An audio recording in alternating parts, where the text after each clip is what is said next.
Thank you. Our next competitor is Caitlin Wright, and she'll be talking to us oscilloscope experience, impact of early diagnosis of Usher syndrome. Imagine you're in a hospital room enjoying your newborn baby, getting ready to go home. A nurse comes in to help you get ready for discharge, but tells you that your baby did not pass the newborn hearing screen. You're surprised, but you decide not to worry too much as the nurse tells you that there will be repeat screens scheduled as your baby grows. Flash forward a few months. You've been to multiple appointments at the hearing clinic. Your baby has had multiple hearing screens, but the result has been the same. Your baby is diagnosed with bilateral congenital hearing loss. You are worried about the hearing loss, but the people at the clinic tell you that you will be referred to genetics. This is a little bit worrisome for you because it makes you think that maybe there's something worse than hearing loss going on.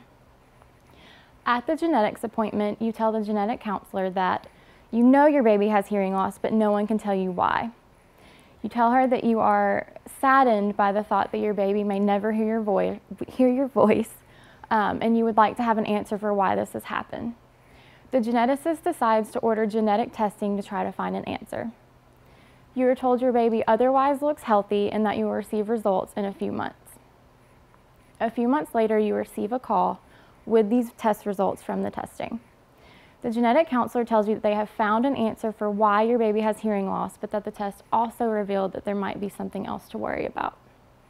Your baby is diagnosed with Usher syndrome, a genetic condition that is characterized by hearing loss and something called retinitis pigmentosa. The genetic counselor tells you that you can look into a cochlear implant to help your baby have some degree of hearing, but later on in life, retinitis pigmentosa means that your baby will experience vision loss.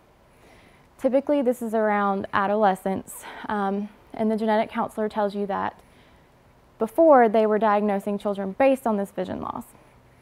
She then tells you that this genetic testing does allow for earlier diagnosis and that this might be helpful to know at this time. But how do you feel? How do you cope? My goal with this research is to assess the parental psychosocial implications of earlier diagnosis of Usher syndrome.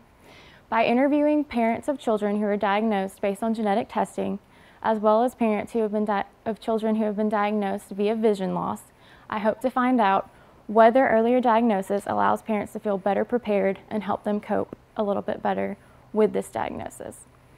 This information will help healthcare providers to know how to better prepare and support parents of children with a chronic progressive condition. Thank you.